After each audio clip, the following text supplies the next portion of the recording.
আগিয়ে নিয়ে রক্তরা চৌমাথা পার করান। তালে তালে চামরের দোলায় আমাদের বলভদ্রকে নিয়ে আসছে ধীরে ধীরে গুন্ডিচা মন্দিরে কুলাল নগরের মাঝে। দেখতেই পাচ্ছেন চারিদিকে ভক্তের ঢল নেমেছে। এক সম্পূর্ণ পুরীর মতন হয়ে গেছে আমাদের এই পুণ্যভূমি। এক অভিনব, এক ঐতিহাসিক ঘটনা। সবাই রইলেন জ্বলন্ত সাক্ষী আমাদের বেলঘরিয়া কামারহাটি দুটি রোডে।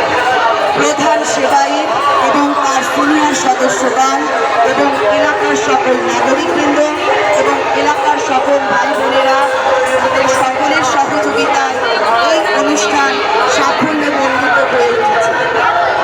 প্রত্যেক পথচলতি মানুষকে বলছি, আপনারা একটু ওদের সহযোগিতা করবেন যাতে রথটি নিয়ে ধীরে ধীরে এগিয়ে যেতে পারে।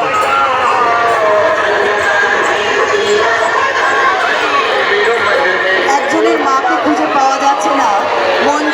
মঞ্জু সাউ, আপনি যেখানেই থাকুন, আপনার ছেলে মঞ্চে দাঁড়িয়ে আছে। মঞ্জু সাউ, আপনার ছেলে এই মঞ্চে দাঁড়িয়ে আছে। আপনি যেখানেই থাকুন, মঞ্জু সাউ, আপনার ছেলে মঞ্চে রয়েছে, আপনি মঞ্চে চলে আসুন। এই উৎসব আমার আপনার সকলের উৎসব, ভালো লাগার, ভালোবাসার, পরম শ্রদ্ধার এই রথযাত্রা উৎসব। দেখতেই পাচ্ছেন একজন এক একটা রূপ নিয়েছে। কেউ কৃষ্ণ, কেউ রাধা, কেউ কালী, কেউ স্বয়ং ভগবান।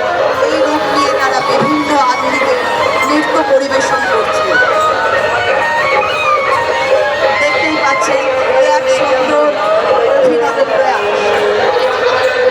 চামড়ের দোলায় শ্রীকৃষ্ণকে তারা হাওয়া খাওয়াচ্ছে। ওখানে দেখুন রাধা, দুর্গা সমস্ত রূপ তুলে ধরেছেন তাদের নাচের গান দিয়ে, যাতে আমাদের রথটি আসতে পারে। আপনারা প্রত্যেকেই সহযোগিতার হাত বাড়িয়ে দিন। অ্যাম্বুলেন্সটি যেতে সহযোগিতা করুন। অ্যাম্বুলেন্সটি যাতে যেতে পারে আপনারা একটু সহযোগিতা করুন। যানবাহনকারীদের বলছি, যারা আছেন অ্যাম্বুলেন্সটিকে একটু আগে যাবার সুযোগ করে